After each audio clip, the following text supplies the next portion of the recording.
So, as some of you may know who have listened to the previous episodes of this podcast, I went to a community college rather than going to high school. I went to community college in my, late teens and early 20s. And during community college, there were times when I had to stay on campus because my parents actually had to drop me off and just leave me there until I finished all of my classes. I actually didn't even have a cell phone. I just had a time when I was going to meet them and when I was going to be picked up, and that's when they would meet me and pick me up. So I just kind of had to stay on campus all day long. And I'm not like the kind of person who goes out of his way to be social with people, so I didn't really socialize with anyone. Instead, I just went to the library and read things. I read books. And for some reason, I guess I felt like I wanted to get more culture or to find jewels in the rough or whatever. I read history books and I read, well, not, I tried to read like the history of China. I got like one chapter in and then got bored. Then I found this book on the history of animation that was really long and detailed. And I think I read it slowly over 4 days or something. But it was, even though it had like a ton of pictures and it described a lot of things, it was kind of a slog to read through. I don't know why.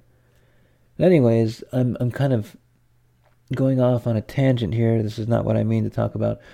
There was one book that I read called The Anthology of Modern Japanese Literature or something like that.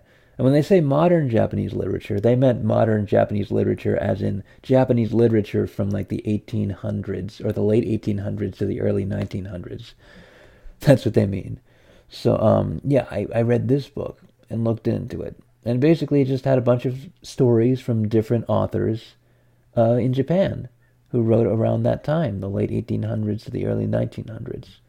Sometimes there was like a play, like an actual soap opera style play that had like a cliffhanger at the end, that you like they actually had like real life soap operas in the theater in Japan just to keep people interested before movies existed. That's what they did, I guess.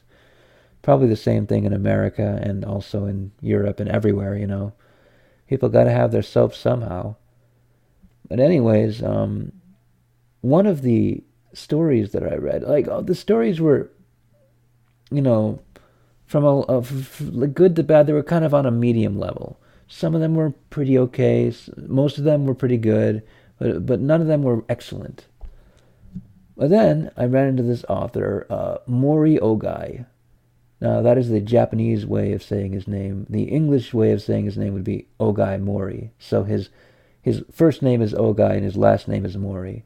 But I'm going to call him Mori Ogai because he's Japanese, and that's the appropriate way to say it. It's just like Naruto, Uzumaki. No, it's Uzumaki Naruto. So anyways, Mori Ogai. He wrote this story called The Dancing Girl. And I remember reading it, and it was excellent. I really enjoyed it. Compared to the other stories, it was like way above them. Because... oh man, I've been trying to think, racking my head, try to explain like exactly what I mean when I say that it was good. But it's hard to describe what a good story is. Other than saying all the basic stuff, like it shows rather than it tells. Like when he's trying to describe someone's emotion, he doesn't really describe it as an emotion. He describes it as a series of actions or as a picture. And he often would paint these pictures of situations that are very romantically attractive to me. Like, a guy and a girl being in love with each other, but being very poor and then having only very little time to spend together because one has to go to one job and the other has to go to the other job, and to make ends meet, they barely have enough time to spend together, but they spend that small amount of time they have together, reading books and talking about literature by a fire in the middle of the winter, that kind of stuff, the kind of stuff that I would be romantically attracted to. It has a lot of that stuff in it. And, it's just really well written. It's when you describe an emotion in a book, it's like you just have to paint a picture, and he paints beautiful pictures. Like, instead of saying that the guy feels sorry for, you know, or feels really bad about doing something wrong, he has the guy lay down on a bench in the middle of the snow until like an inch of snow is piled up on him and the cold wakes him up. And then he has to like rub his feet before he can even move, before he can even start walking to the place he's actually supposed to go to and face the thing that he's supposed to face. It's like very, I don't know, very personal and very emotional and very well written, and also like a subtle touch. It's not overblown, I guess. I don't know. I just liked it. And yeah, so I paid attention to that name, Mori Ogai, and I kept reading the stories in this anthology. And eventually I came to the name again, Mori Ogai. He wrote another story.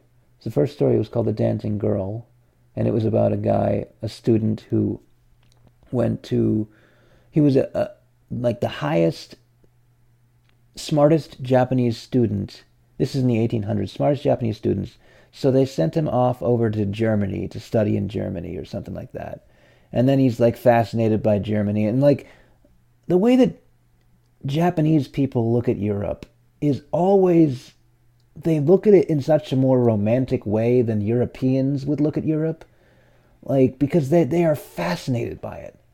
Like, you look at like a Hayao Miyazaki film, and you can tell that he loves Europe. He loves European architecture. He loves, because like you look at the worlds in like Hayao Miyazaki's world, like the European kind of style worlds, and they look even better and more beautiful and more romantic than the actual Europe, because he tends to combine, and that's the way that like the Dancing Girl felt. Like, it's this Japanese dude who loves Europe describing Europe in the 1800s. It's also in the 1800s, so that adds even more interest to me, because I love it when a story takes place in the past, and you get to see these little details about how it was different from now, how things were then compared to now, or whatever.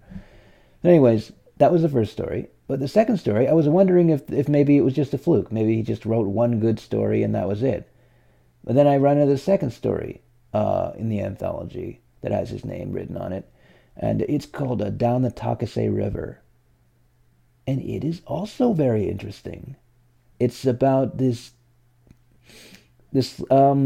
politician dude who has this job where he has to take a criminal, a convicted criminal, on a boat ride down the river, where eventually he will be exiled to an island in Osaka.